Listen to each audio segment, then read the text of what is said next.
Hello everyone and welcome. This is Christine with Pattercrafts, and today I'm here with a design team project for Scrapping for Less. Today we'll be using this stamp set here from Sunny Studio. It's called Chickie Baby. Also be bringing in the Spring Fling pattern paper pad from Sunny Studio. This is some 6x6 pattern paper. We'll take a quick look through this just so you can get an idea of what kind of pattern paper is in here. It is double-sided, which everyone knows I absolutely love double-sided pattern paper, but also hate it if I love both sides. So that's the pattern paper we'll be using. And I'm going to be making some tiny boxes today, some tiny treat boxes. So we'll be using this die that I have in my stash from Fawn. I believe it's called the Tiny Box die. So to start off my boxes, I'm going to need some pattern paper. I opted to make my boxes out of pattern paper instead of white cardstock because there's no dies that go with this set to fill in all those empty spaces, and I just really like the way the pattern paper all came out. I think that's probably what it was intended for when they created it, and it was just a lot of fun to make these boxes today.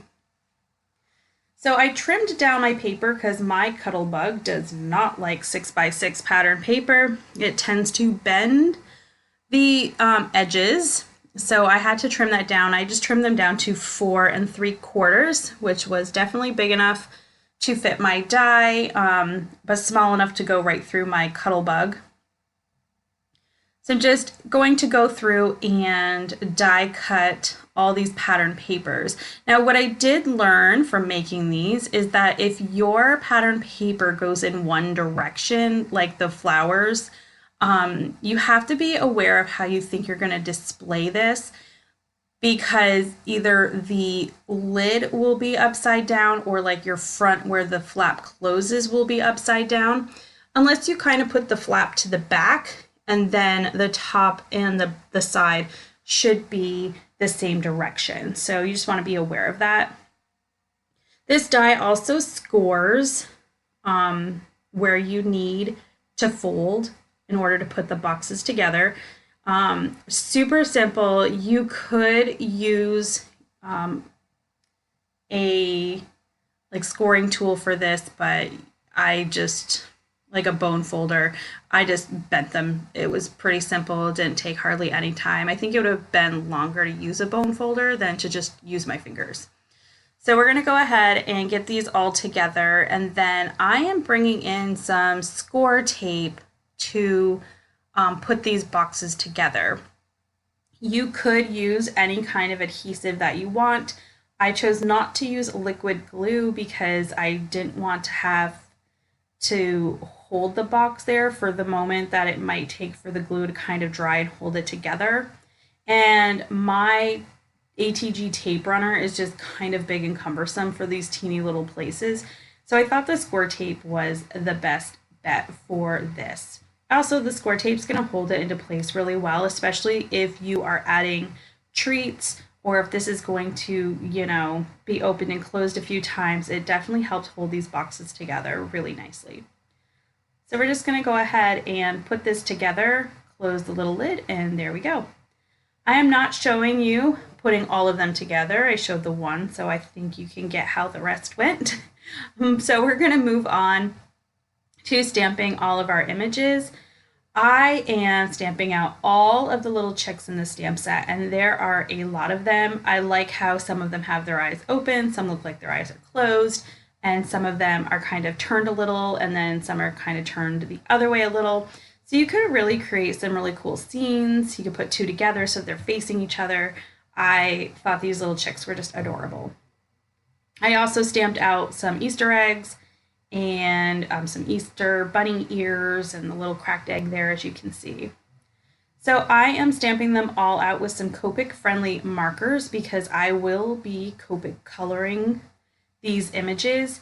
I won't show all of the Copic coloring, and I apologize that for some of these I didn't put in exactly the colors I used, but I can let you know that the yellows I used were Y06, Y11, Y15, Y21, YR31, and Y38.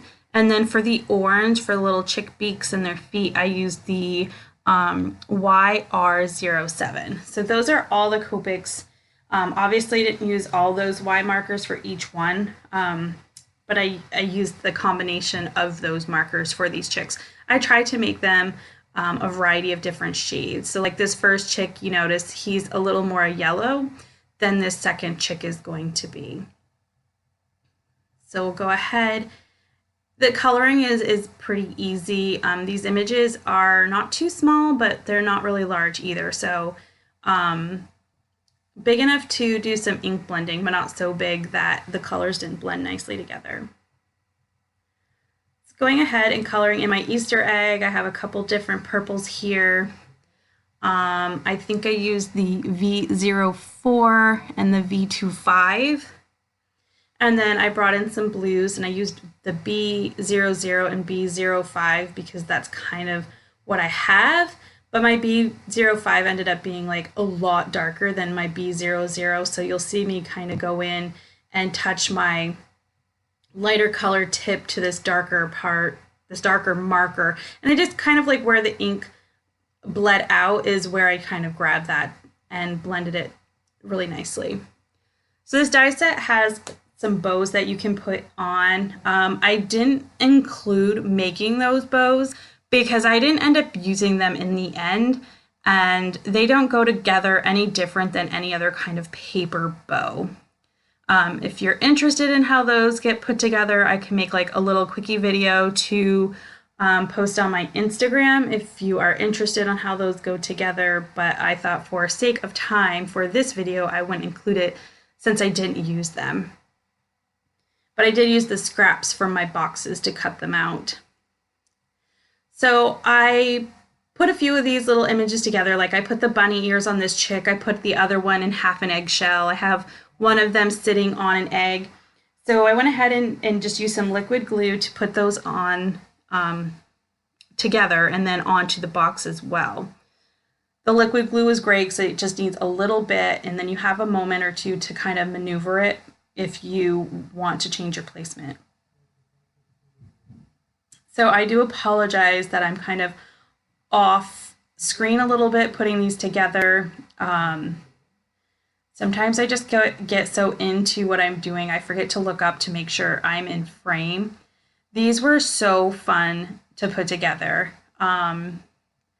I liked kind of sticking the images up from the box a little bit, especially because I was stacking them on top of one another.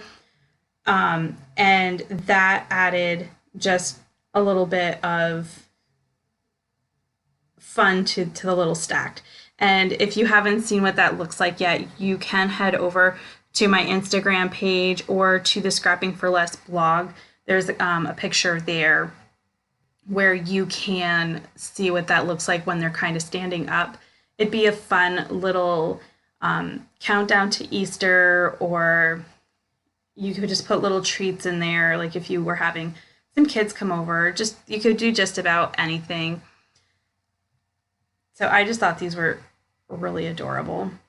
So once I have all my little images put together, I'm going to grab some sparkle because no paper crafting project is complete without a little glitter.